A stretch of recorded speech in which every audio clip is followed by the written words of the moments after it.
नारायणं सुरगुरुं जगदेकनाथं भक्तप्रियं सकललोकनमस्कृतं च त्रैगुण्यवर्जितमजं विभुमाद्यमीशं वन्दे भवघ्नममरासुरसिद्धवन्द्यम्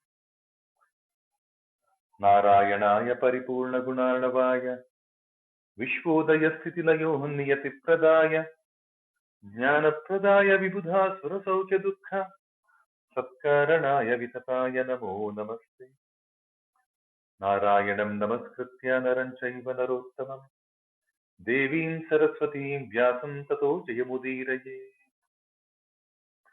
देवं नारायणं नत्वा सर्वदोषविवर्जितं परिपूर्णं गुरुंश्चागीतार्थं वक्ष्यामि लेशतः लक्ष्मीनारायणं नत्वा पूर्णबोधां गुरूनपि कुर्मः श्रीकृष्णगीतायाः भाष्यादुक्तार्थसङ्ग्रहम्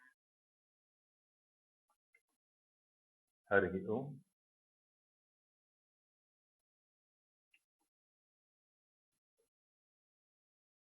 Okay.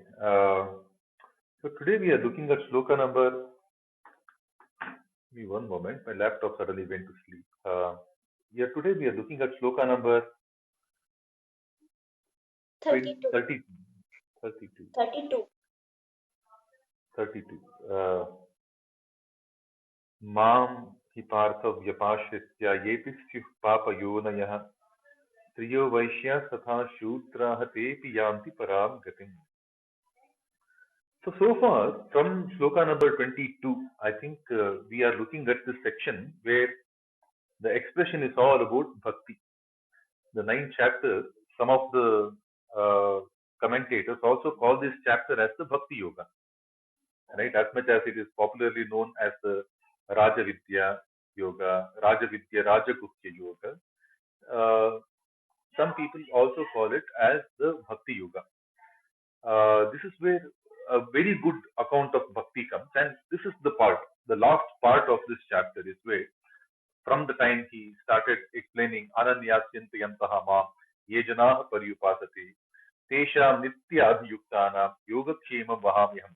I think we have spoken about that, right? So the last couple of shlokas are leading to the same thing. From shloka number 28, Shubha Shubhapalaireva Mokshate Karma Bandhanaihi Sanyasa Yoga Yuktatma Vimukto Mamupaishyati. With complete bhakti, get me, and once you get me, you will be liberated from this conundrum of Shubha and Ashubha. What is good and what is not good. Samoham sarvabhuteshu name dveshyo sinapriyah ye bhajanti tumam bhaktya mayite teshu chapyaham. Very consistent with what he has spoken earlier also. Nirdosham hi samam brahma tasmad brahmani te stitaha. Something that we heard in the 5th chapter quite a while ago. Very similar messages are coming again. Samoham sarva bhuteshu. I am equal in all, living entities. Name dveshyaha asti, na priyaha asti. There is nobody that I specially hate, nor do I like anybody. Our swabhava is there.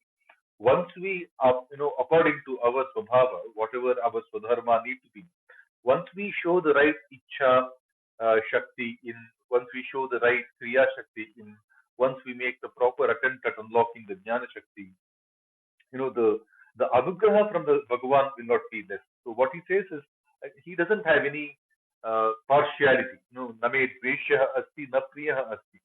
But, however, ye mam bhaktiya bhajanti, the ones who offer themselves completely towards the Bhagavad Karya, whatever activities we do, right? Again, Bhagavad Karya is not especially just a mere act of holding the dolak and a couple of symbols and then getting into a satsang and keep chanting Bhagavad Nama. I mean, that's one way of expressing bhakti.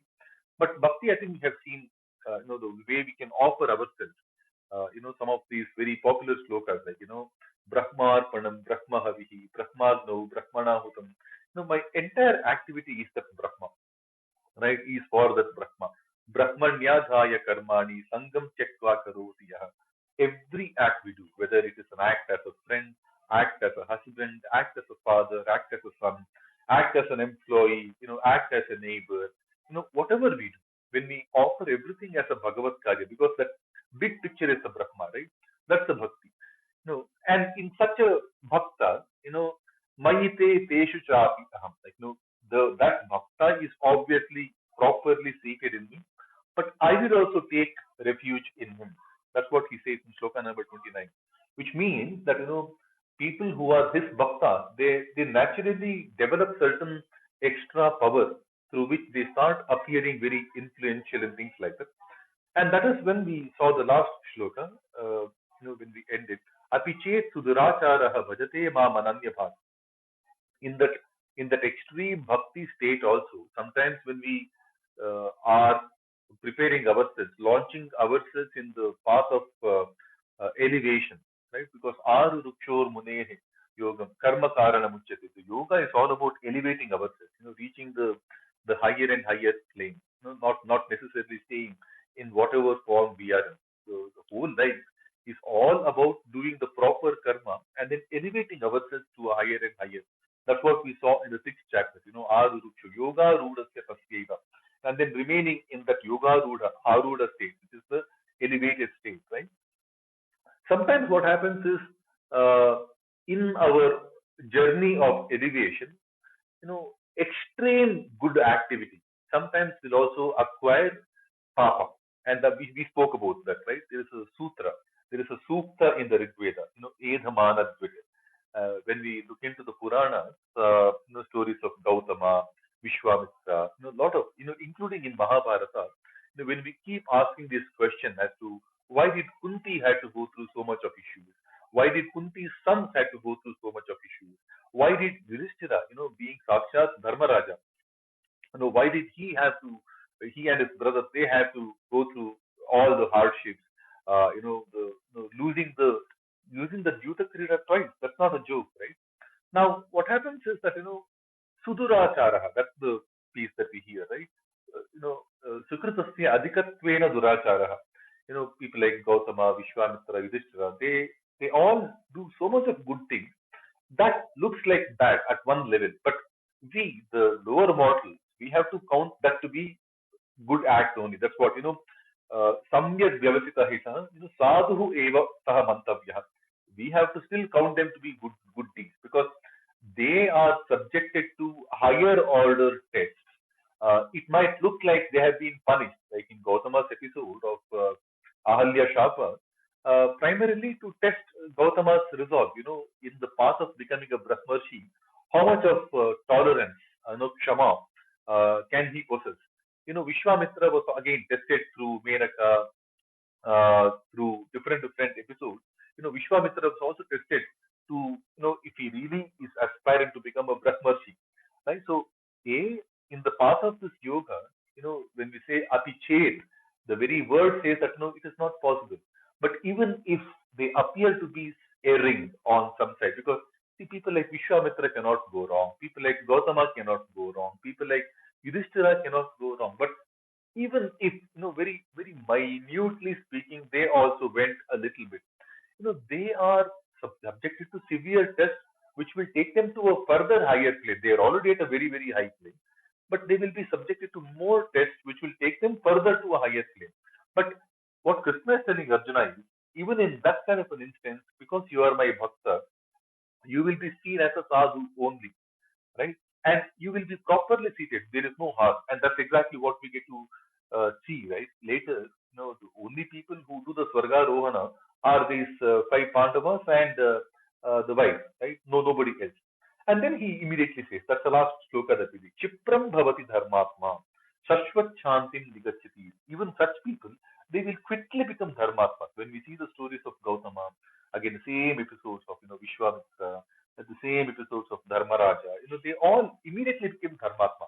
And again, they were already dharmatmas.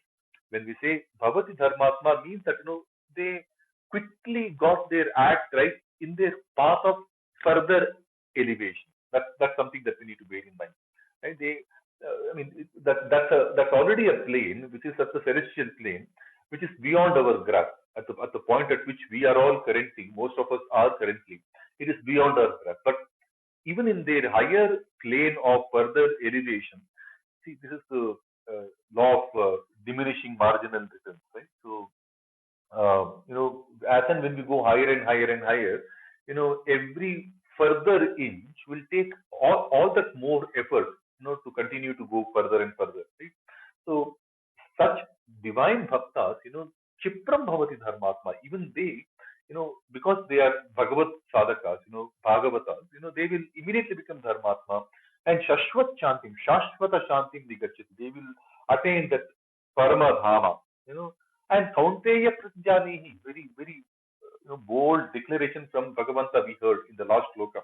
Hey Kaunteya, be told that, let me declare this to you. You should also declare this, that, Name Bhakta Pranashyati. My Bhakta will never go for a Nasha. Nasha is also Chaturvidha, right? Anityatva, Dehahani, Dukkha Prapti, Apurnata. These are the four. We have been repeating this quite a few number of times, right? So this is what we saw in the previous thing. And today we are taken to the new shloka. Click on the link pinned under the room title by Shraddhaji. That will take us directly to the 32nd shloka. It reads like this. Mam hi parthavyapashritya yepi syuh papayonayah striyo vaishyas tatha shudrah tepi yanti parangatim.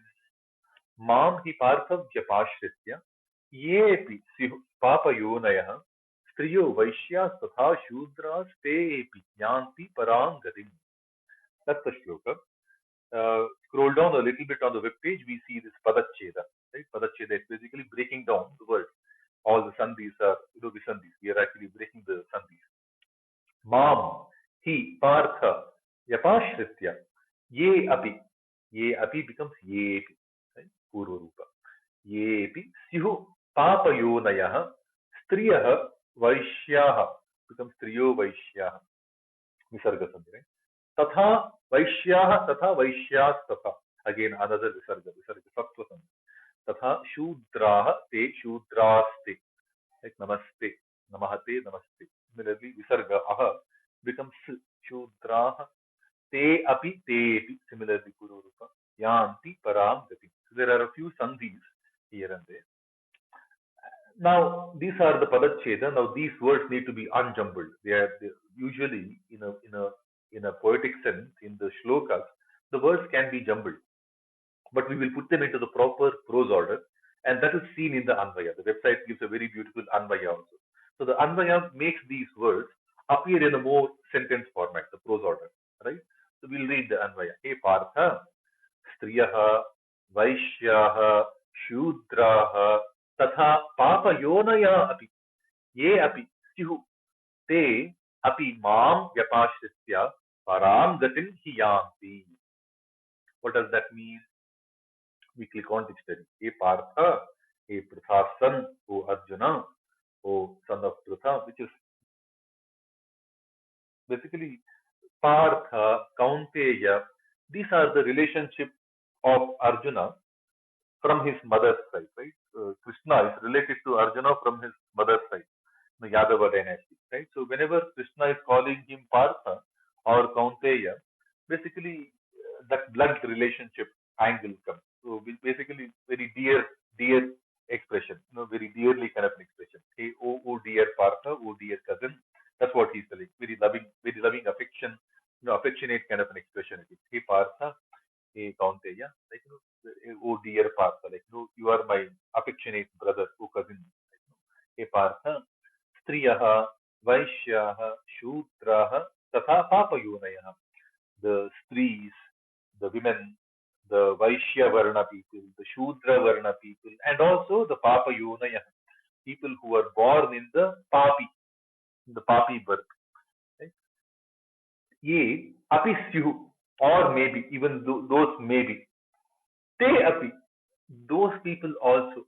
Mam Yapashritya, having taken refuge under me. Param gatin hi yanti. They will also attain to the Paramagati. They will also attain to the supreme abode. Right? Now, this is a very funny shloka, right? Because of the many socio-political discussions. Right? This is a beautiful, in this website, the Anvaya is very beautiful. Right? It says, Striyaha, Vaishyaha, Shutraha Tata Papa Yonayah Api.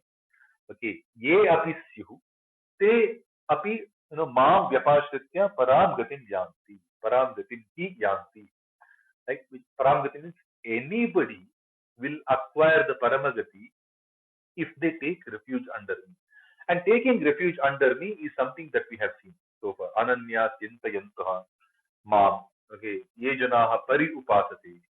Okay. Tesha nitya abhiyuktana. Like, yogakshemam vahamyaham. Nitya abhiyuktana. Okay. Satata yuktana. A couple of shlokas before, we saw another beautiful shloka. Patram pushpam padam toyam yome bhaktya prayachati tadaham bhaktyupahritam ashnami prayatatmanaha.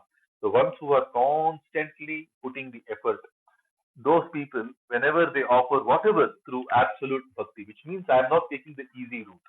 When I can offer the fruit, I don't go for the shortcut of offering the water. That doesn't, that's not the whole point. While it appears at one angle that, whatever you offer him, he will take it. Like, it has to be prayatatmanaha bhaktya prayachati. So that's the way we have to take refuge under him, right? Whatever we do, every minute of our existence, we offer it dedicated with full swing, with full dedication for the Bhagavad Karya. Whether it is the society work, whether it's the family work, whether it's the personal work, whether it's the adhyayana, anything that we do, we offer ourselves completely as a service to the Bhagavan.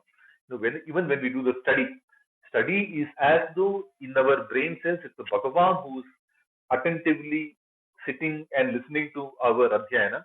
So we offer it completely. Right? So when we cook the food, even if it is for our children or for the guests, anybody, we cook with such zeal that, it's as though the Bhagavan is the one who's going to eat it. And that's the truth. That's what even he says. Like, Aham sarva yajnanam bhukta prabhurevacha. That's something that he's spoken, right? Shloka number 24 of this chapter. At the end of the day, he is the Prabhu. He is the one who's activated the capacity for all of us. And he is the bhokta. He is the one who's enjoying everything. Right? He is the one who's enabled us to perform. And he is the one who's enjoying our performance at the end of the day. Right? That's something that he's spoken already, right? So, in that kind of a thinking, in that kind of a upadharana thinking, in that kind of a resolve, when we take refuge under him, okay, Mam hi partha vyapashritya, taking him, as a refuge only, striyaha, vaishyaha, shutraha, papayonayaha, anybody will attain the paramagati, right? But sometimes what this shloka, is misinterpreted, and not only by the critics of the Hindu Dharma, not only by the evil forces that are planting hit jobs against the Hindu Dharma, also by some of our own adhikara acharya, in certain acharya sampradaya, there also we hear a lot of misinterpretations that will come, or maybe you can't say misinterpretation. There are different ways in which this can be interpreted, right? What they say is, as a Papa Yoni, okay, the consequence of the Papa Yoni is that, some people can be born as the Stri, Vaishya, Shudra, right?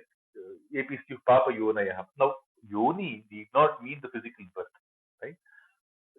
So we will take it both as a physical birth as well as the allegorical birth, right? Because Shudra, becoming a Shudra doesn't require a physical birth. Anybody who does not complete his yoga rudha sthiti, he is the one who falls back being a Shudra, because at the end of the day, we are all born Shudra, right? So you can't be born as a Shudra separately, especially. All of us are by default born as Shudra. And that's what the Shastras say. Like, but Striyaha, like for example, in the Purana, we have the story of Sudyumna, who was born as Ila, right? So, Swabhavataha, a person can be Purusha, but he can be born as a Stri, right? So, then it will lead to some confusion. Oh, this shloka is telling that Striyas are basically Papa Jeevis. Like, no, not all. This is specifically talking about those Purushas, if at all it is interpreted that way. It has to be understood as those specific Purushas who were then born as 3 because of their papa. Now, again, what is papa? Papa is anything that we do which is against our swabhava. See, this is something that we have to look at. The answers are there in Bhagavad-Gita. Like, for example, the definition of papa, when we want to understand what is papa, the first time we hear the word papa is in the third chapter. When Arjuna is asking this question, Atakena prayuktoyam papam charati purushaha. Why does a purusha commit sin? Anichanapi, even if he is not willing to perform that sin or perform that papa, why does Purusha perform the papa? When does he ask this question, Arjuna? Just when Krishna is explaining dharma, swadharma, Shreyan swadharmo vigunaha, paradharma swanushtita, swadharme nidhanam shreyaha, paradharmo bhayavaha. That's the point at which we hear papa being used. Okay, somebody who does not perform the swadharma will invariably attract papa. That's the impression we get when we look into the third chapter, right? The one who does not, basically misaligned activities. Somebody who does not perform his swadharma is then becoming a papi. And why do we say misaligned activity for a swadharma? Because that is the definition of swadharma. When we see the 18th chapter, in the 18th chapter, swabhava niyatam karma is swadharma. Very similar line as what we hear in the third chapter, Shreyan Swadharmo Vigunaha, Paradharma Swanushtita. Immediately he explains what is the Swadharma. Swabhava Niyatam Karma Kurvannapnoti Kilbisham. Swadharma is basically Swabhava Niyatam Karma.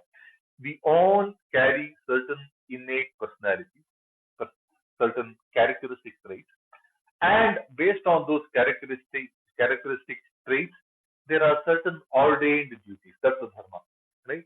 That's the swadharma. The dharma, the ordained duties that are in line, aligned in perfect alignment to our innate qualities. That becomes the swadharma. If I have the swadharma to fight and protect and things like that, then it should be the Kshatra dharma, should be my swadharma. If my innate qualities are more of a geeky character, geeky nature, where I don't have any bigger ananda than adhyayana, adhyapana, things like that, right? Then obviously I don't really desire to save more money. I don't have any interest towards luxuries, because this is my ultimate kushi. This is my ultimate santosha, right? So then it's the Brahmana swadharma. When my innate qualities are more about saving and helping the society, Vaishya. When my innate qualities are that, where I can't stand the pain, the agony, be it for myself or for others, who constantly works for the kushi, the physical well-being of the society, then it's a Shudra. Like, Shuchat Dravati. So then the Swadharma is in alignment to the Subhava. And that is the definition we hear. So obviously, Papi is the one who is Swabhavataha Viruddhata. The one who does things against his Swabhava. Right? Then naturally, for some time, he will be relegated to a different birth. Either allegorically or physically. Like in Purana, when we hear the story of Sudyamna, it's a physical birth. So, of course, this entire message from Krishna is for a Kshatriya to begin with. Like, the message is not for anybody else. All along, he is talking about when initially we hear the word Swadharma, Dharmyad Yuddha Shreyaha Anyat Kshatriyasyana Vidyate. It's basically for a Kshatra Dharma we are talking about. In the second chapter, when we hear Swadharma, Swadharma Pichavekshya Navikampitum Arhati, Dharmyad Yuddhati Anyaha Kshatriyasyana Vidyate. That's what we hear, right? Swadharma. So this entire thing primarily is a discourse for the Kshatriya. That is where we hear the stories of Janakadayaha Rajarshihi. In the fourth chapter also, Vivasvate Yogam, Proktavana Bhavyayam, Evam Parampara Praptam, Imam Rajarshayo Viduhu. Rajarshi is again Shastra Dharma, Rishi in the line of Shastra. So most of this teaching, while as a samanvaya, we can see the benefits for other varnas also, as a Brahmana, Vaishya also. The primary teaching of Gita is for a Kshatriya, for a Rajarshi kind of a Kshatriya, who also sometimes displays the Brahmana Swabhava. And that is where we hear that other light in the second chapter, Yavan artha udapane sarvata samsutodaki tavan sarveshu videshu brahmanasya vijanataha. Because as a Rajarshi, quite often, all these people, Arjuna included, they have to lead the life of a Brahmana, like especially in the Ajnatavasa, Vanavasa, they have to lead the life of almost like a Brahmin, like, living on alms, doing the Adhyayana, Adhyapana, Yajana, Yajana, Dana, Parigrahana. These are the activities that, and in roughly 40 odd years of Arjuna, which is his age around the time of this Kurukshetra war, more than 30 plus years has been in Gurukula, in the Vanavasa, Ajnatavasa. Second time also Krishna is dispatched to the Vanavasa by Draupadi for 17 years. And that's when he wins the Agneyastra, Pashupatastra. A lot of things that Arjuna wins are also in that extended Vanavasa, second installment of the Vanavasa that Draupadi sends him to, right, before the war. That also helps him to kind of prepare for the war. So the primary discourse here is for the Rajarshi kind of a Kshatriya who also leads the life of a Brahmana. And in that kind of a Subhava, Niyata, Swadharma, if somebody does something wrong, he leads, allegorically, he can lead the life of a Stree sometimes. In Arjuna's case, he led the life of Brihannada and things like that, right? What he is telling, and this is very important. See here, more important is what is the benefit for a Rajarshi. That is the one that we will see in the next shloka, right? We will come to that shloka next. Maybe we can do some thinking around this with both the shlokas together. But what it basically says is that, if somebody who does not perform his Swabhava Niyata Swadharma properly, he can be relegated to another activity like for a Kshatriya, the lower activities is being a Stree or a Vaishya or a Shudra. For a proper, Swabhava Niyata Swadharmika Kshatriya, doing anything other than that is basically a relegation, right? Brahmana life is again helping him at least to gain more knowledge, because that is what happened, right? He got the Pashupatastra, Varunastra, Agneyastra, all of these things he got when he led the life of a Brahmana, ascetic, during the Vanavasa and things like that. But anything other than that, if he leads the life of a Stree, Vaishya, Shudra, those are relegation from Arjuna's point of view, from Rajarshi's point of view. What the shloka is telling is, irrespective, even if you commit some papa, even if you do some swabhava viruddha karma and get into some lowly activities, even then, papa, if you assume a papa yoni because of those bad karma that you do, even then, if you take vyapashrita, if you take refuge under me, okay, you will attain the param gatin yanti. You will attain the param gatin. That's number one. Where some of the paddhatis also says that, when you do the swabhava viruddha karma, you will assume a papa yoni, then you become a Stree. It has to be understood that it's not every Stree. It is the person, the Purusha Swabhava person, who then got relegated to, or a Kshatra Dharma Swabhava person, who either got relegated as a Stree or a Vaishya. And the example is that, Sudyamna. But this website has a very beautiful explanation. Stree, comma, Vaishya, comma, Shudra, comma, any other Papa Yoni or any Papa Yoni. Anybody will attain the Paramagati if they take refuge under me. Right?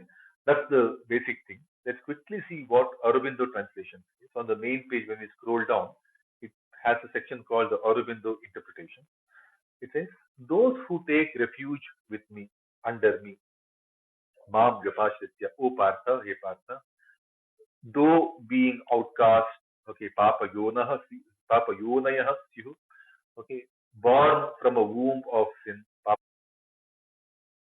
Yoni, be it a woman, Striyo, Vaishyaha, Tatha Shudraha, even Shudras also, they api param gatin yanti. They also attain the highest position, highest goal, highest seat to achieve. Right? That's what it is. I think this shloka has to be looked into in conjunction with the next one. We'll quickly see the next one. Hari Om. Kim punar brahmana punya bhakta rajarshayas anityamasukham lokam mimam prapya bhajasvamam. Kim punar brahmana punyaha bhaktaha rajarshayah tatha anityamasukam lokam imam prapya bhajasvamam. We see the Padacheda for this. Kim punaha brahmanaha punyaha bhaktaha rajarshayah tatha anityam asukam lokam imam prapya bhajasva mam. When we put that into the proper sentence, unjumble them, हे पार्थ किं पुनः पुण्याः ब्राह्मणाः तथा भक्ताः राजर्षयः असुखम् अनित्यम् इमं लोकं प्राप्य मां bhajasva. Right? What does that mean, hey Kaunteya? Kim punaha, what then? Kim punaha, what then of punyaha brahmanaha, the holy Brahmins, tatha bhaktaha rajarshayah, and the devoted rajarshis. Now, punyaha bhaktaha rajarshayah brahmanaha, we can say that. Both rajarshis and the brahmanas are both holy as well as devoted. Whereas in this website, punyaha is attached to brahmanaha and bhaktaha is attached to rajarshiyah. We can interchange punyaha for rajarshi and bhaktaha for brahmanas, or we can put both punyaha brahmanaha, both holy and the devoted one, adjectives to both the brahmanas and the rajarshis, because anvaya can be interchanged, right? We can always interchange the words, but it doesn't make any difference, because if you are a rajarshi, somebody is a rajarshi, then a little bit of brahmana amsha is already there. When we look into stories of Satyavrata, uh, Janaka is a name that we constantly hear, right? In Bhagavad-Gita also we hear. Right? Those people are both punyaha and also bhaktaha, right? So these adjectives can be applicable to both of them, and they all live the life of a brahmana also, right? Asukam anityam imam lokam prapya. This loka, which is asuka anitya kind of a loka, having acquired this, having gained this, having entered this life, which is anitya and asuka, mam bhajasva, worship me. Offer all your kriya, karya, kratu, yajna, everything to me. Right? Basically, he says, Kim, if so, look at it from the conjunction of the previous shloka, right? Even the papa yonihi, striyaha, vaishyaha, shudraha, anybody, mam vyapashritya, having taken refuge under me, param gatim yanti. Then what else to be spoken of? The punya, bhakta, rajarshis and brahmana. Obviously, they will all. See, this is a sutra called Kaimunya, Kaimutya, Kaimutya Nyaya. Basically, uh, uh, if if an incapable can be an achiever, then the capable will definitely be an achiever. So if Papa Yonihi, Papa Yonayaha, Striyaha, Vaishyaha, Shudraha, if they can achieve Paramagati by just taking refuge under me, then what else should be spoken of for the Rajarshis and the Brahmanas who are Punyaha and Bhaktaha? They are already Bhaktaha. They will obviously achieve. So don't worry about anything, just offer it. So when we look into the last 10 odd shlokas, all the consistent messaging that we hear is that offer yourself to me in everything that you do and get up and fight. Don't bother about the results. Don't bother about who you are facing. Don't bother about what are the consequences, ramifications. Don't look at anything. Just offer everything as a Bhagavad Karya and then do your duty. That's the whole point, right? And in doing your duty also, offer it to me. Don't take anything on your side, right? So, imam lokam, like this loka, which is anityam and asukam, right? So this loka, anitya, asuka is being spoken about a lot of times. In fact, dukkhalayam ashashvatam is what we saw in the previous chapter. The way this samsara is described. It's dukkhalaya. There is no sukha in this asuka, dukkhalaya, and ashashvata, anityam. Right? It's an ashvara kind of a jagat. But you have acquired this life. We all we can't avoid this life, right? Once you have acquired this life, which is asuka and anitya, these are the two traits, dukkhalaya, ashashvata kind of a samsara. the only refuge for you is, be my bhakta, mam bhajasva, vibhajanat, offering ourselves as a lock stock into the Bhagavad Karya. Vibhajanat, you know, bhajana, right? Bhakti also comes from the same root. So vibhajanat bhakti. So offer, cut a piece and then offer it to the Bhagavan. Like, the entire piece that we have, offer it to the Bhagavan. Right? So basically, when we look into the previous shloka and this shloka, the previous shloka can be very, very simplistically, put. Even the Papa Yonis, even the Stris, even the Vaishyas, even the Shudras, they will also acquire the Paramagati if they take refuge under me, if they offer all their life activities as Bhagavad Karya. Then what to be spoken of for the Brahmanas, Bhaktaha, Punyaha, Brahmanas and Rajarshis? They will also achieve. No, these are already the capable people. They will also attain the absolute position, the divine position, the ultimate position, the mukti, whatever we want to call it. Right? They will also. Everybody will attain.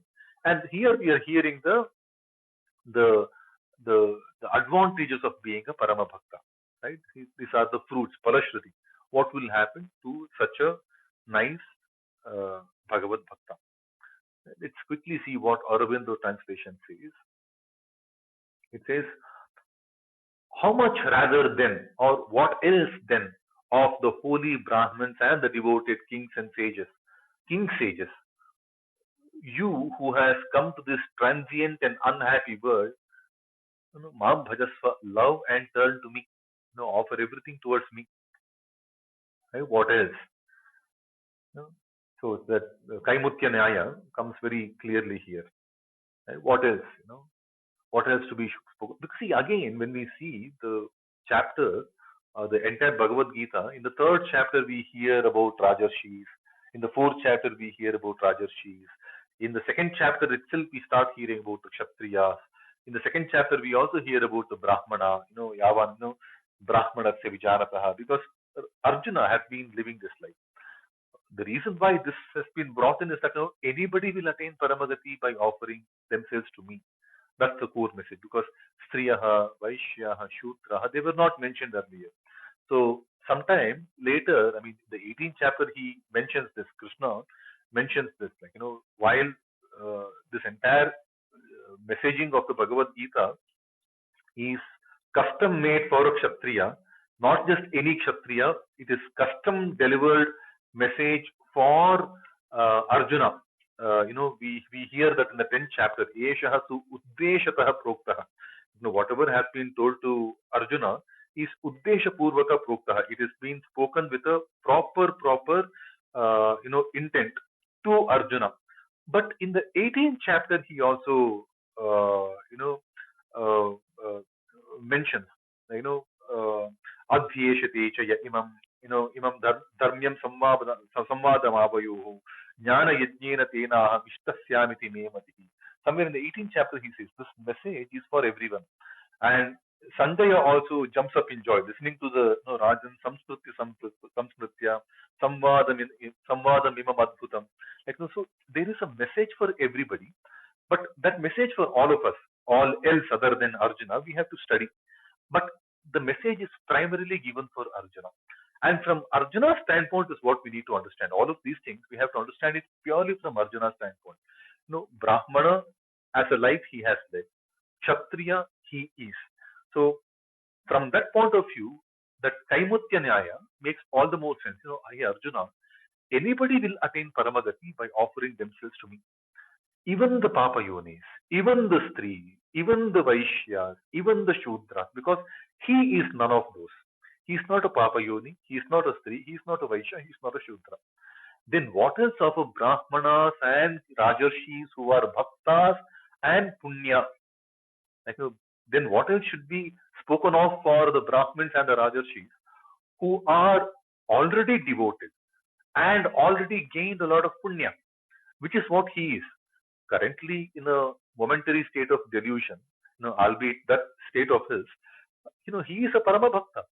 He's got the Aparoksha Jnana. I mean, he could sense a lot of things in terms of when he fell into the Vishada. He knew who to surrender unto. Right? So He is a Parama Bhakta. Bhaktosi me sakha cheti rahasyam hyetaduttamam is something that we hear in the fourth chapter. He is a Bhakta, he is a Sakha. It is known. Right? So what else should be then spoken of for a Punya Bhakta, Rajarshaya Brahmana Tatha, both of which Arjuna is. Right? Imam Lokam, which is Anityam Asukam Prapya, Mam Bhajaswa, worship me. And worship me again. It has come in different installments, but I think we will see a summary of the worship. Right? Summary of the worship, that's in the last shloka, shloka number 34. When we click on the next tab on the top right corner, we see the next, right? Click on that, we come to the shloka number 34 now. It reads like this. Manmana bhava madbhakto madhyaji man namaskuru mame vaishyati yuktvevam atmanam matparayana. Manmana bhava madbhakto madhyaji mam namaskuru mame vaishyati yuktvevam atmanam matparayana. What does the padacheda say? Mat manaha bhava. Mat manaha bhava, man mana bhava. So there is a anunasika. T becomes n. Right? Kachatatapa in front of nganyana nama, they assume the respective nganyana nama. Mat, like vak, mayam, vang, mayam. Right? So similarly, mat manaha, man manaha. Man manaha bhava, man mana bhava. Visarga goes lopa. Visarga goes missing.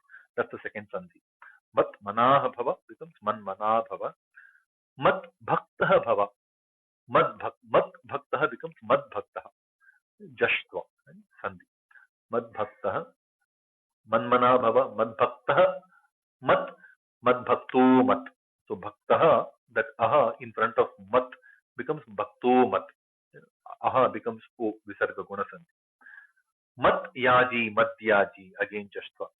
Kachatatapa, they become the respective gajadadaba. The first letter becomes the third letter. Madhyaji, mam namaskuru. Mam eva eshyati, mame vaishyati, eva eshyati, evaishyati. Vriddhi, we call it the vriddhi sandhi. Mameva eshyati, mame vaishyati. Yuktva evam, similarly another vriddhi sandhi. Yuktva evam, atmanam mat parayanaha. Those are the sandhis. We'll see what the Anvaya sounds, the prose order, right? He Partha, mat manaha bhava, mat bhaktaha bhava. Bhava is something that I keep adding. It sounds nice.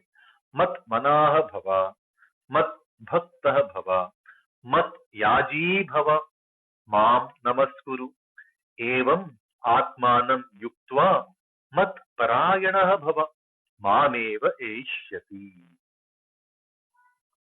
Right? What does that mean? We click on dictionary. Mat manaha bhava. Be minded towards me. Mat means towards me. Right? Mat bhaktaha bhava. Be a bhakta towards me. Mat yaji bhava. Be a yajaka. Be yajaka is sacrificer. Sacrificer is basically one who sacrifices the fruits of the action, which means he is relentlessly performing actions. So he's a kriya sadhaka, kartavya sadhaka, but having relinquished the entitlement over the results. Like I keep doing, but there is no personal, vendetta. There is no personal self-interest. It's a selfless nishkama karma. Yaji, yajana is basically nishkama karma. Mat yaji bhava, be a naishkarmya, siddhi towards me. Why? So the question comes as to why should we then do action without any entitlement over the fruits, over the result, for the sake of Bhagavan? Mat yaji bhava. Okay, be a sacrificer towards me. Mam namaskuru. Bow thyself to me. Worship me. Mam namaha kuru. Okay. Evam atmanam yuktva. Thus united with me in the self. Mat parayanaha bhava. No, para-ayanaha. Take ultimate refuge under him. Okay, take the ultimate refuge towards him, towards the Bhagavan. Mameva eshyati. You shall come to me. Right? Very beautiful. Let's see what the interpretation says. Become my minded. Mat manabhava. Be my lover. Okay. Mat, mat, Mad Bhaktah Bhava. Be my lover and adorer. Be a sacrificer to me. Mad Yaji Bhava. Bow thyself to me. Mam Namaskuru. Thus united with me in the self. Evam Atmanam Yuktva. Thou shalt come to me. Mameva Aishyasi. Having me in thy supreme goal. Mat Parayanaha Bhava. Right? Paraha. Ayanaha is basically the state. Right? Now look at this. There are 8 things that Krishna is answering. Mat Mana Bhava 1. Mad Bhakta Bhava 2. Madhyaji Bhava 3. Mam Namaskuru 4. Mam, Evam Yuktva 5. Atmanam 6. Okay, Mam Aishyati 7. Mat Parayana Bhava 8. This entire conversation from Arjuna to Krishna, the questions from Arjuna is basically 8-fold question. The 8th chapter began with the Ashtatmaka Brahma. Arjuna is asking 8 questions, but all of those 8 questions are pointing towards the Parama Brahma, the Akshara Brahma. Akshara Brahma can be split and understood in the 8 forms. Like, Kim Tat Brahma, that's talking about Brahma. Kim Adhyatma, Adhyatma. It's also ultimately uniting myself with the Bhagavan. Right? Kim Adhyatma. Kim Karma, what is my karma? What is my Svabhava Niyatam Karma? Which is also Bhagavad Karya, Bhagavan. Right? Everything is Bhagavan, right? Kim Tat Brahma, Kim Adhyatma, Kim Karma, Adibhutam Chakim. Okay, Sadibhuta, he is a Sadibhutam. Right? Adibhutam Chakim Proktam. Adidaivam Kimuchyate. What is Adidaiva? Sadidaiva is also him, Brahma, Parabrahma. Right? Kim Adidaivam Kimuchyate. Adiyajnaha Kaha. Who is that Adiyajna? Yajno by Vishnu, right? So that's also him. Adiyajnaha Katham. How is he? He is the Sarva Vyapta. No, Brahma Karma Samadhina. Like we hear that, right? One expression in the 4th chapter. Brahma Karma Samadhina. No, Adiyajnaha Kaha. Adiyajnaha Katham. Who is the Adiyajna? How is he? That's also Brahma. Right? And Antakale. No, Prayana Kale cha Katham Jneyaha Asi. How should we be? How should I think of you? How should you be thought about by me during my Antakala? And that is like, how is it possible? See, Katham Jneyaha Asi can be, in English, can be understood in 2 different ways. How should one think about you during Antakala? A. B. How can one think about you during Antakala? Because during Antakala, it's not easy to think about Bhagavan, right? I mean, when the Antya is imminent, do we think about Bhagavan, or our natural intention, tendency is to safeguard ourselves? Obviously, it's 2, right? Obviously, the second one is what is very likely, more likely, right? So, Katham Jneyaha Asi, in Kannada, Hege Tiliyalu, Arhasi, like, Yogyanu Neenu, how are you to be thought about by me? Or in Hindi, Kaise Jneya Ho, like, how are you to be thought about by me? Now, how is 2 ways, right? How should and how can. In English, we always add the should or can. Both are equally valid. And both give very different flavor altogether. How can and how should are 2 different things. How should is, okay, tell me the physical part of, how should you be thought about? In what forms? How should I think about you? How can is basically an impossibility. This is very difficult to do. How can I do this? How can anybody think about you at the time of Antakala? Now, Krishna is answering both. He's answered all those 8 forms of the question. Kim Tat Brahma, Kim Adhyatma, Kim Karma, Kim Matmana Bhava. That is Kim, that is the Adhyatma. Always be towards me, my minded. Okay. Kim Tat Brahma. Who is that Brahma? You be my Bhakta. What is this Adiyajna? Madhyaji Bhava. Kim Karma. Mam Namaskuru. You should bow down to me. When you look at the Adibhuta, Adidaiva, Adiyajna, Karma, Brahma, Adhyatma, Adiyajna Katham, Adiyajna Kaha, Adiyajna Kaha, Mam Yaji, Mat Yaji. Adiyajna Katham, how? Evam Atmanam Yuktva. How? How should we think? You have to fix yourself into this. Prayana Kale, No, like, how should we be thought about you? Like, Mameva Aishasi, Vatparayanaha, always stay with me. So when we look at these, right, there are 8 forms of questions that came, and the way Arjuna is being told how it is done, both how should and how can. Like, how should came in the 8th chapter itself. In the 8th chapter, we heard, how should you be thought about? Kavim Puranam Manushasitaram Manoraniyam Samanusmaretya. You should think about me as the Purana Kavi, Anushasitaraha. Anoho Aniyam automatically brings in the other thought of Mahato Mahiyam. Both of them. Anoraniyam Sam Anusmaretya. That's the way you have to think. But how is it possible? Be my bhakta. Be always thoughtful towards me. Offer everything to me. Be my yaji, which means all your actions are to me. Stay in me. Mat parayana bhava. Evam yuktva. By being like this is how you be. Mameva aishyati. You will acquire me only. So when we look into both the 8th chapter and the 9th chapter, how should the thought of Bhagavan be brought in?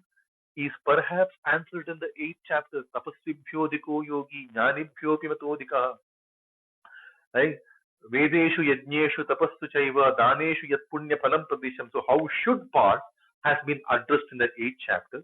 What comes as a special differentiator in this 9th chapter, which is basically essentially one single conversation. There is no in between Arjuna Uvacha to interpret, or interrupt. Like Arjuna has been told one single set of message, but the way we see the 9th chapter and the 8th chapter, 8th chapter addresses the what's, how should he be thought about. The 9th chapter addresses the how, bhakti. The best way to address that without sweat is bhakti. That's the easiest. That bhakti bhava is coming. And because 9th chapter talks about bhakti, automatically we also are reminded of another concept which is prevailing. No Shravanam Kirtanam Vishno Smaranam Pada Sevanam Archanam Vandanam Dasyam Sakyam Atma Nivedanam. These are the Navavidha. No Evam Tumsar Pita Vishno Bhaktische Navalakshana. Either call it the Navavidha Bhakti or the Navalakshana of the Bhakti. Basically, the Navamo Adhyaya has very beautiful expression of the bhakti. And when we look into the constant, Satatam Kirtayanto Mam, or Kirtana comes, Shravana comes, Archana comes, Dhyana comes, Pada Sevana comes, Dasya comes, Sakhya comes, Atma Nivedana comes. The entire Navavidha Bhakti is beautifully expressed in this Navamodhyaya. That is where we stop. Because the reason why this is coming, and this is the Jnana, Vijnana Sahita Jnana. Like, the Vistarata, like, Gatir Bharta, Prabhu Sakshi, Pitahamaham, Sya Jagato, Mata Dhata, the Vividhata, the Vistarata of the Bhagavan, which is the Vijnana, because the beauty is detailing, is in the diversity, is in the multiplicity of the Bhagavan. The jnana is that sarvam kalvidam brahma, everything is Bhagavan. But that will not help us do the proper upasana. To do the proper upasana, we need that vijnana, which is the broken down understanding. How do we see him in the parts? We know the whole. Sarvam kalvidam brahma. Now, how do I see him in the parts? Okay, that is where the vijnana comes. And that is what leads us to the bhakti. When we understand the vijnana properly, thoroughly, tattvataha, aham vi sarva yajnana bhokta cha prabhurevacha, iti mam yogi tattve natas chavantite. When the one who does not understand this tattva of mind, he will be subject to relegation, default relegation, right? Tattva, that's the proper tattva. Once we understand the proper vijnana tattva of the Bhagavan, once we pledge ourselves into the tattva, then bhakti is, is given. It becomes automatic. Ananya chintayantaha mam ye janaha pariyupasate tesham nityabhyuktana. Then as a bhakta, I will not be bothered about my own yoga kshema, but he will be constantly offering us the yoga kshema. Where in the 2nd chapter we are told very clearly, Niryoga Kshema Atmavan Bhava. In this 9th chapter, he says, be my bhakta, I will only grant. Yoga Kshemam Ahameva Vahami. And in this bhakti, beautifully goes on to say, in different what if analysis, even if you appear to be a Sudurachara, Sukrutasya Adhikatvena Durachara, even if you appear like that, Sadhu eva samantavyaha, samyak vyavasito hisaha. Kshipram bhavati dharmatma. Even if you are a papa yoni, striyaha, vaishya, shudra, anybody will attain the paramagati if you become, if you take refuge under me, mam hi vyapashritya, and then goes on to say, right now, uh, kim punar brahmana punya. Then what is to be spoken about the Rajarshis and the Brahmanas? Hence, always matmana bhava, matbhaktah bhava, matyaji bhava, mam namaskuru, mameva eshyasi, evam yuktva atmanam matparayana bhava. You offer it to me, you will obviously attain me. So, how should and how can, both of them are addressed. When we look into those 8 set of questions from Arjuna at the beginning of the 8th chapter, by now, by the time we come to this 34th sloka of 9th chapter, all of them are addressed in multiple different dimensions. What's are addressed and hows are also addressed very beautifully. That's the way we can quickly do an interpretation. There are definitely more and more acharya commentaries available, which will give us a whole plethora of newer dimensions, right? With that, we move on to what we call as the 10th chapter. But one thing to bear in mind is that though it is called the 10th chapter, the conversation still unbroken. It is the same conversation which continues to go, right? The conversation has not changed. It is still Bhagavan Vacha, which means there is no special question from Arjuna. He is still continuing. So, after summarizing the whole set of questions from Arjuna, answering the whole set of questions, 8 sets of questions from Arjuna in 2 different dimensions, addressing the what's is what we hear in the 8th chapter, addressing the how through the Bhakti Swabhava with the proper Vijnana, Manmana Bhava with all the Navavida Bhakti, the how is addressed for those 8 sets of questions. That will take us to the 10th chapter. 10th chapter reads like this. The first shloka reads like this. Hari Om. Any questions? Sorry, from anybody? Yeah, I have a small doubt. This 9th chapter is called Rajavidya Rajaguhya Yoga, correct? So, this what exactly it means? Raja is basically it is not really an equivalence of king, is it not? So, it is that Vidya which is supreme. I think that Raja, the very term Raja, may mean actually instead of king, it may be a supreme kind of jnana or vidya. Is that the interpretation of Raja Vidya, Raja Kurya? Within our limited understanding, Mahodaya, we have addressed this extensively in the last couple of sessions. Raja Vidya can be Rajanam Vidya, Raja Iva Vidya, Vidyanam Raja. We can look at it in 3 different ways. And Yeah. I think all 3 are valid. Rajanam Vidya, the knowledge, the sovereign knowledge, the knowledge of sovereignty of the kings, how the king should behave. With Raja Iva Vidya, the Vidya that is like Pradhana. Raja is the Pradhana, right? So the Pradhana Vidya. Raja Iva Vidya, like the one that the Vidya which behaves like a Raja, which behaves like sovereignty. We have looked at it in 3 different ways. Now, quickly to look at it, right?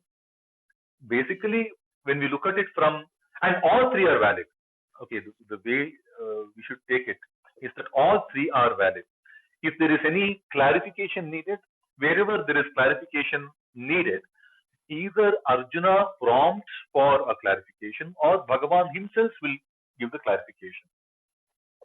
Now, when we say it as Raja Vidya, Rajanam Vidya, the first part, if we call the first 10 shlokas, if we call them as Raja Vidya, right? As Rajanam Vidya, how leadership should be present amongst us. Yatha kasha stito nityam vayu sarvatra go mahan. When we look into it, right? The leadership is all pervading, does not add any friction, does not add any resistance. Leadership is there everywhere, so it's a Rajanam Vidya. How leadership should behave is also there. But Raja Iva Vidya, the prime knowledge. Sorry, Mahodaya.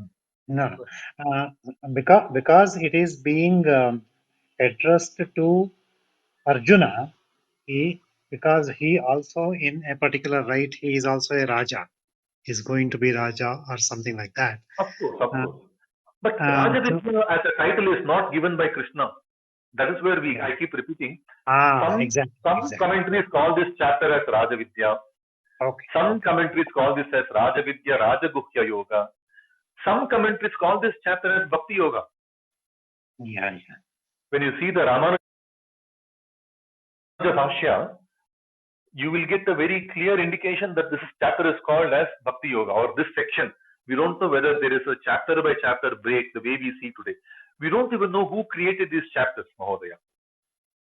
Okay, okay, right. Because Krishna is giving one unbroken message from the what we know today as the third shloka of the eighth chapter till the 11th shloka of what we know as the 10th chapter today. It's one single uninterrupted message from Krishna. We don't know whether there is a 8th chapter, 9th chapter, 10th chapter segregation that exists in the Moola Grantha. We don't know. May not be. Somebody has decided, okay, this is 8th chapter, this is 9th chapter, this is 10th chapter. We don't know whether it's Vedavyasa, very unlikely. We don't know whether it's Vaishampayana, could be very unlikely again. We don't even know whether it's the Sutta Puranika or somewhere down the line. Yeah. Okay, thank you. We don't know who created these chapters. Vedavyasa definitely doesn't call this as Rajavidya anywhere. Rajavidya, Rajaguhyam, somewhere he mentions. Raja Iva Vidya, Raja Iva Guhya. That's where the Rajavidya, Rajaguhya comes. But we don't hear this as Rajavidya anywhere else. Pavitramidam Uttamam. He mentions a lot of other things also. Jnana Vijnana also he says. Idam tate guhyatamam pravakshyam yanasuyave. Jnanam Vijnana Sahitam. So it can be Jnana Vijnana Yoga. Krishna says multiple things. Somewhere somebody said, okay, Jnana Vijnana is already covered as 7th chapter. We will call this as Rajavidya Rajaguhya Yoga. And some people decided we will call this as Bhakti Yoga. I have books which call this as Bhakti Yoga. And we don't even know how many shlokas. How many shlokas, when we look into the Gita Manas shloka, which comes in the 43rd Adhyaya of the Bhishma Parva. 43rd Adhyaya of the Bhishma Parva would literally be the 19th chapter of Bhagavad-Gita if there is one. Bhagavad-Gita has 18 chapters, right? The first chapter of Bhagavad-Gita is basically the 25th chapter of the Bhishma Parva in Mahabharata. In the 43rd Adhyaya of the Bhishma Parva, you will see a Gita Mana Shloka which has 745 shlokas. So there are many changes that have occurred. We don't know who called it as Rajavidya Rajaguhya Yoga. But it is a valid thing. Now, one thing that we need to bear in mind is we are nobody to refute those famous acharyas. We have to do samanvaya to align ourselves in that thought process. So, if it is Raja Vidya, from the point of view of being a Pradhana Vidya, how it is, we have looked into that aspect. If it is Raja Vidya from the point of view of that being the knowledge of the sovereign life, knowledge of the sovereign behavior, then what it is, we have looked into that part also.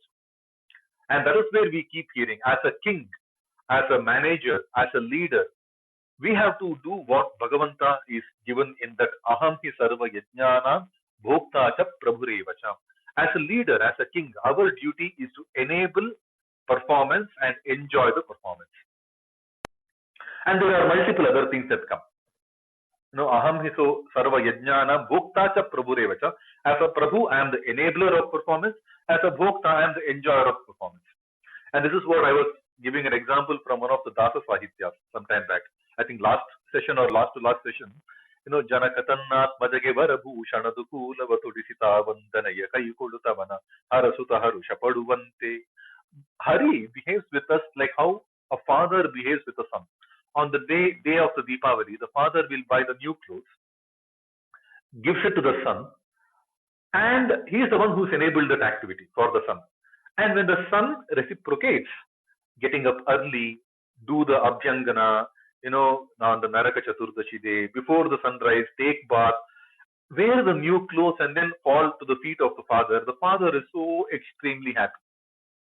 He is enabled it, and he is the most joyous person when the performance from the son is in a commensurate way, reciprocated in a commensurate way. That's how the Bhagavad Karya is. No, we have to, as a leader, we have to enable and enjoy, without any kind of with absolute upeksha. Enjoy when the performance comes out. So it can be Raja. Iva Vidya, Rajana Vidya. We have looked at in different perspectives. And they all are valid. And Bhakti is also valid. They're all valid. I hope it clarifies more. Yes, it is very well clarified. Yes. Okay. So basically we saw, right, the way the single set of 8 questions from Arjuna, we saw in the 8th chapter, we see the what being addressed, and the 9th chapter, how, which is the Bhakti Swabhava.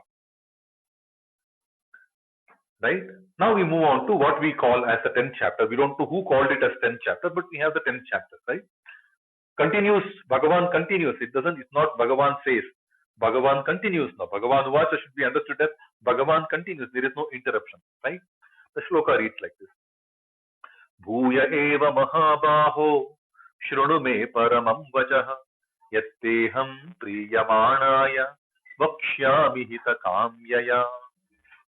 Bhuya eva mahabaho shrunu me paramam vachah yatteham priyamanaya vakshyami hita kamyaya.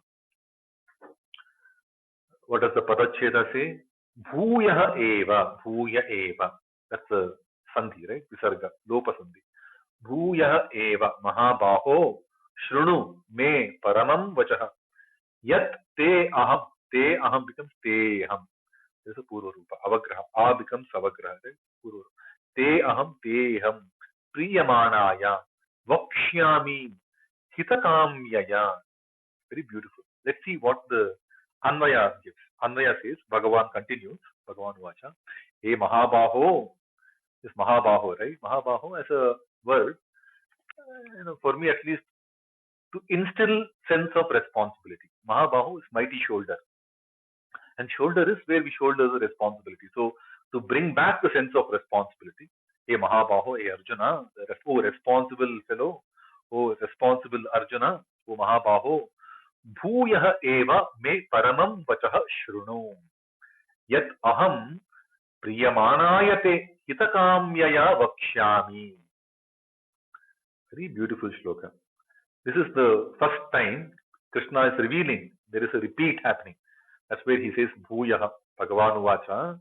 Bhagavan says, Hey Mahabaho, O mighty armed or mighty shouldered one. Bahu is shoulder, right?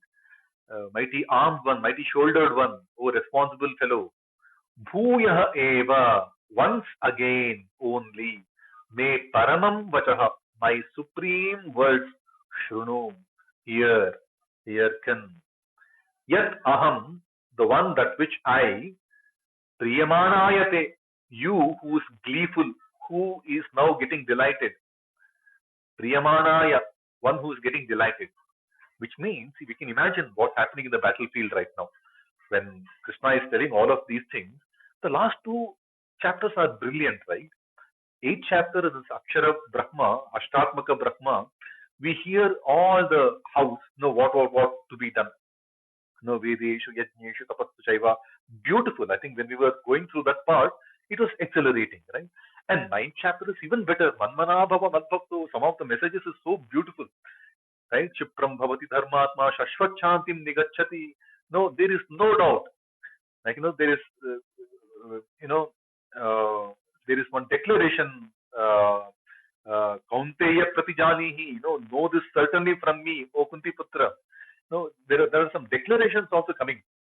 Obviously, somebody who is listening to all of this amazing prep talk, he is getting excited, he is getting delighted, right? So, te priyamanaya aham vakshyami, hitakamyaya vakshyami, for your welfare, for your well-being, hitakamyaya, desiring your well-being, I will tell bhuyah vakshyami. I will tell this again. This is something very important, right? Getting a feeling that at least when I read this, one thing certainly that comes is in the battlefield now the transformation is visible. I think which is also perhaps attested when we see the nature of questions that come from Arjuna later. The kind of conversations that Arjuna brings in. He is now out of that Vishada, out of the Vishada. We saw the fifth chapter is the last part where he is bothered about Preyas and Shreyas kind of a conundrum. Now, what is Shreyaskara? Is the first theme from Arjuna. First 5 chapters, series of questions from Arjuna is about Shreya. Yachve yasya nishchitam bruhitanme shishyasteham chati mam prapannam. What is Shreyas? What is Shreyas? In the third chapter also, vyamishreneva vakyena, tadekam vada nishchitya yena shreyo hamapniyam. What is it that gives me the Shreyas? In the fifth chapter also, sannyasam karmanam krishna punar yogam cha shamsati yachveya etayoh ekam. What is Shreyaskara between the two? Tanme bruhi sunishtam. So the first set of questions from Arjuna till the fifth chapter, sixth chapter, it's all about what is Shreyaskara, Shreyaskara. The sixth chapter is all about confusion, sixth to the eighth. Ayati shraddhayo peto yoga chalita manasaha kam gatim krishna gacchati aprapya yoga samsiddhim. And then the eighth chapter is again bit of confusion, right? The same Brahma, the concept of Brahma, he is confusing when Krishna is telling him Sadibhuta Adi Daivam Ma Viduhu. He is asking what is this Adibhuta, what is this Adidaiva, what is this Adiyajna, what is this Karma, Brahma, Adhyatma, Katham Jneyosi, all of that. He is basically confusion. First was the Shreyas Preyas conundrum. The second theme was the confusion. The same thing was misinterpreted multiple times. And when he hears the answers from Krishna, which is so far spanning our 8th and the 9th chapter, obviously he is getting delighted. We were getting delighted. When we were doing the study of this, we were getting delighted. Obviously, Arjuna is also getting excited. Oh, this is it, this is it. Definitely Paramagati will be mine. That's the kind of a message that we hear from Krishna, right? He's jumping up now. A little bit of jumping up is perhaps happening, and that is where Krishna says breaks, puts the brakes.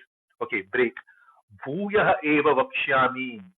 Te hitakamyaya vakshyami bhuyah. I will tell again for your well-being, because when somebody is jumping up in joy, if they are let go without a leash, because Krishna is a Sarathi, right? Sarathi is the role of the Sarathi is to hold the leash together.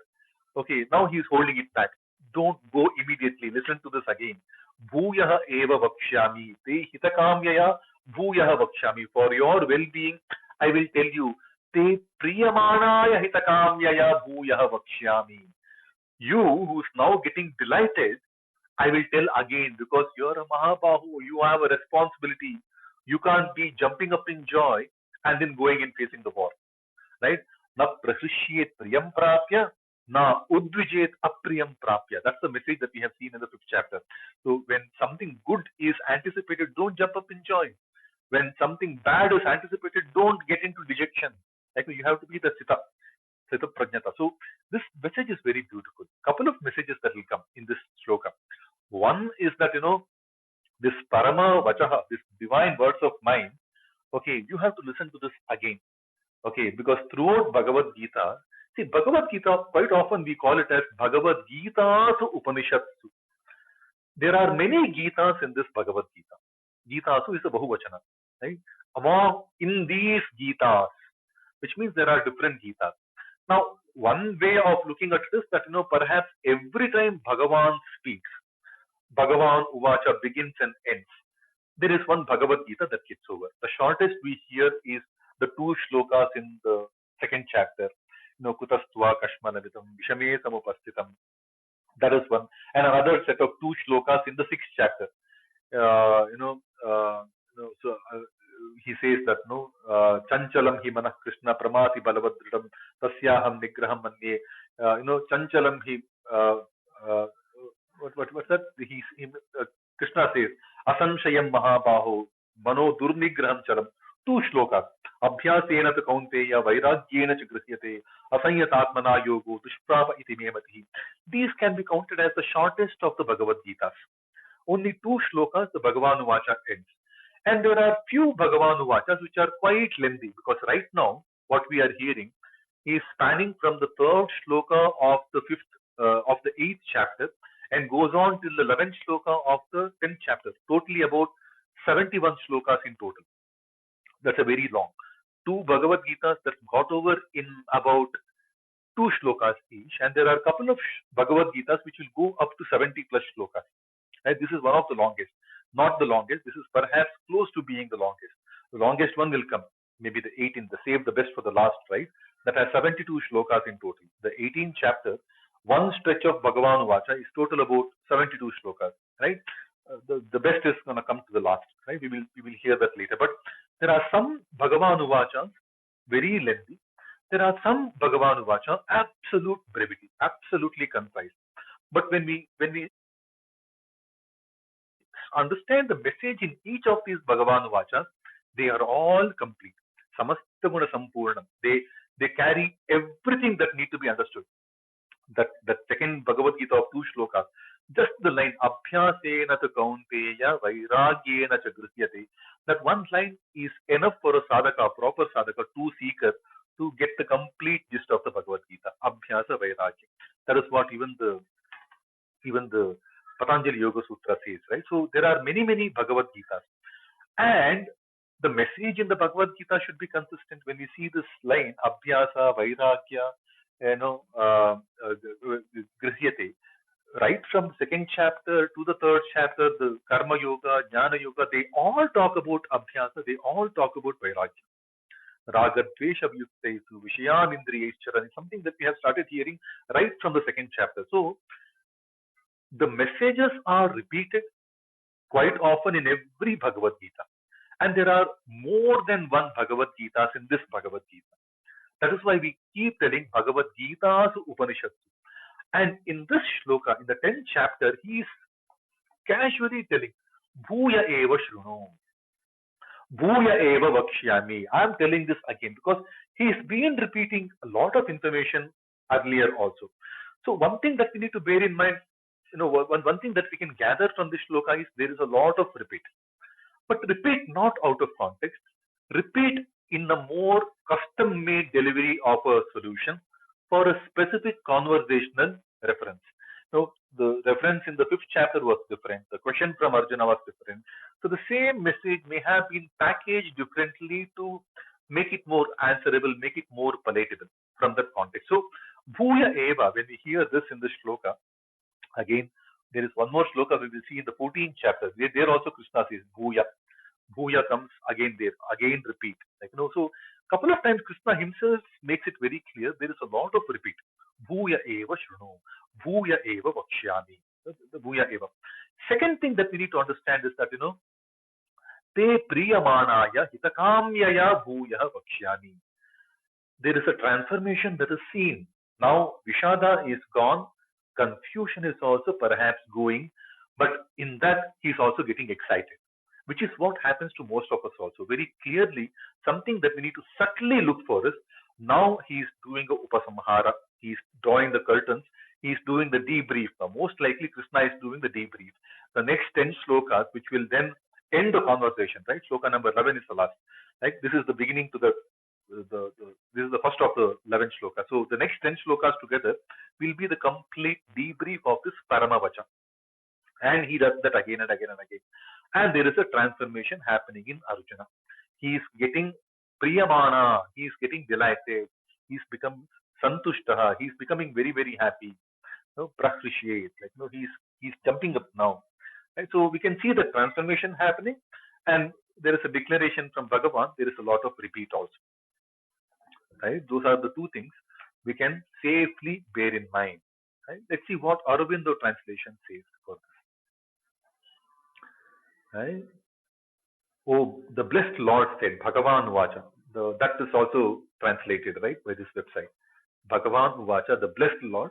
But again, Bhaga is Bhaga. Bhaga also has Bhagya. The one who has given his Amsha to all of us is the Bhagavan, who's given his Bhaga to all of us, right? Amamevamsho Jivaroke. And he also provides us all the Bhagya. So Bhagavan can be understood in different ways. But nonetheless, Bhagavan said, again, O Mahabaho, very beautifully, he's reminding Arjuna of his responsibility. That is where he has to now calm down. He can't jump up in joy and face the war. He has a responsibility to win the war. So Mahabaho, a responsible Arjuna, Hearken, listen to my supreme word, Paramam Vachaha, that I will speak to you again. Bhuyaha eva vakshyami, from my will, for your good. Te hitakamyaya vakshyami. Now that your heart is taking delight in me, or your heart is getting delighted. Te priyamanaya, you are getting delighted now. So let me tell you this all over again. Right? So now we will hear some bit of a debriefing happening, some kind of a upasamhara. The curtains are getting drawn, right? Because he doesn't want to let him go. He doesn't want Arjuna to go in this delighted state. He has to be happy, but not jumping up in joy. There is a thin line difference, right? Na pratushyet priyam prapya, that kind of a thing. So you're anticipating something good now. Don't jump up in joy. You have to control your emotions, right? So couple of reasons why perhaps the upasamhara is coming. That a lengthy discourse has come. We have to make some reasonable summary of that. And B, Arjuna is getting excited. So control him and get him back to his responsible state, which is in a stable state. And then very importantly, Bhuyaha Eva is something as a message we can take that there is a lot of repeating Bhagavad-Gita. Because it's not just one Bhagavad-Gita, it's Bhagavad-Gita's Upanishatsu. There are many Gitas in this Bhagavad-Gita. Right? One of the ways in which I understand is that every Bhagavan Vacha is one Bhagavad-Gita. There are 18 in total, not necessarily the chapters. There are 18 Bhagavan Vachas. Right? So we can sometimes do a Artha Chintana of that also. Each of the Bhagavan Vacha we can analyze and see what is the full message of this. Because every one of those 18 Bhagavan Vachas are complete Bhagavad Gitas. They have the full message. We can do some Artha Chintana sometime down the line, or maybe we can do some group discussion, because this is just some crazy idea I have, but we can always do some group discussions on that. Okay, with that I move on to the next shloka. Click on next on the right hand top corner. Hari Om Name Vidu Suraganaha Prabhavanna Maharshayah Ahamadirhi Devanam Maharshinam Cha Sarvashah. Name Vidu Suraganaha Prabhavanna Maharshayah Ahamadirhi Devanam Maharshinam Cha Sarvashah. What does the Padacheta say? Name Viduhu Suraganaha Prabhavam Na Maharshayah Aham Adihi Hi Devanam Adihi Hi Adirhi. Visarga Sandhi, Visarga Repa. Visarga becomes Rakara. Adihi Hi Adirhi Devanam Maharshinam Cha Sarvashah. So these are the different words, right? One Sandhi in this shloka. So when we see the Anvaya is beautiful, right? Na Suraganaha Na Maharshayah Me Prabhavam Viduhu Hi Aham Sarvashah Devanam Maharshinam Cha Adihi. We can add that word He there, or we can add the word He towards the end. Adihi Hi Aham Sarvashah Devanam Maharshinam Cha Adihi Hi. We can add He there also, here also, because He basically means certainly, definitely, Khandita, right? Asamshaya. Let's see what the dictionary says, the meaning. Hey, Mahabaho, because that's the Sambodhana, right? That's how Arjuna is addressed so far. Hey, Mahabaho, na Suraganaha, na Maharshayah. Neither the pack of gods, neither the Gana is basically pack, right? Neither the pack of gods nor the Maharshis may Prabhavam Viduhu. See, Prabhavam Bhava is birth. Prabhava is Prakarshanaat Bhavati. Or Prabhavati iti Prabhu. Right? Prabhavam is basically Prabhava or Bhava, Sambhava. See, but he doesn't have Bhagavan doesn't have birth. Ajopi Sannavyayatma is something that we heard in the 4th chapter. He is Aja. He doesn't have any birth. So Prabhava to be counted as birth can be little contradictory to what we have heard about Bhagavan earlier. Here, Prabhavam should be understood very likely to be as the Prabhava, the total bearing of the Bhagavan, the total influence of the Bhagavan. In what all different ways he will have an effect on the creation. That we don't know. Nobody knows. Who don't know? Na suraganaha viduhu, na maharshayah viduhu. Neither the pack of gods understand my total prabhava, neither the maharshis understand my prabhava, my prabhavam. Nobody understands. No, na suraganaha viduhu, na maharshayah viduhu. He indeed, aham he, indeed I am, sarvashaha, in all aspects, altogether in every way. Devanam, of the gods, Maharshinam, of the great rishis also, Maharshi, right? Of the great rishi also. Adihi, he, and the origin. Again, Prabhavaha, when we say Prabhavaha, it can be Prakarshanath Bhavaha, or it's the Bahuvachana of the Prabhu, Prabhava, right? Prabhu, he is the Prabhu, right? Gatir Bharta, Prabhu Sakshi, Nivasa Sharanam Suhriti. In the same conversation, in the same discourse from Bhagavan, we hear him calling himself as Prabhu. Prabhu is Prabhavati iti Prabhu, the one who has the ultimate bearing, ultimate influence, ultimate effect on all of us is the Prabhu. Or Prathamabhu, he is the Adi Purusha, he is the primordial being. When there is nothing, he is still there. Right? So he is the Adi. Aham he sarva devana sarvashah devanam cha maharshinam cha, of all, in every aspect, in everywhere, I am the beginning of the devas and the maharshis. Right? He is the beginning of everyone. Adi. Let's see what Aurobindo translation says. Neither the gods nor the great rishis know any birth of me or any impact of me or the complete bearing I bring forth. No, my total impact, nobody understands. My prabhavaha, mama prabhavaha, me prabhavaha, na maharshaya viduhu, na suraganaha viduhu. For I am altogether in every way. He aham, he sarvashaha, the origin of, the adihi of the gods and the rishis. Devanam cha maharshinam cha adihi he. I am the beginning.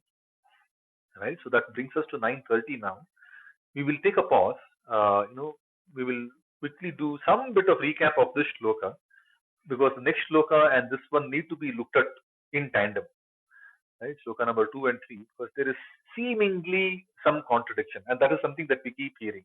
The Dvandva is something that we constantly hear. Here he says Adi, the next shloka he says Anadi.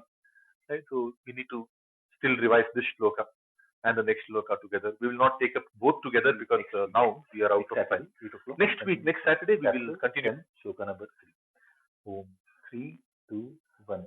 Namaste Vasudevaya Preyasa me Priyottama Samasta Guna Sampurna Nirdosha Nandadayini Mukopi Yat Prasadena Mukunda Shayanayati Rajarajayate Rikto Raghavendra Tamashrayi Bharati Ramanamukya Pranantarati Shri Gopala Krishna Priyatam Shri Krishna Namastu. Have a beautiful weekend, everyone, and a beautiful Jai week Shri ahead. Krishna, Jai Shri Krishna. Jai Shri Krishna. Jai Jai Shri Krishna. Jai Shri Krishna, Jai Jai Shri Krishna. Jai Shri Krishna.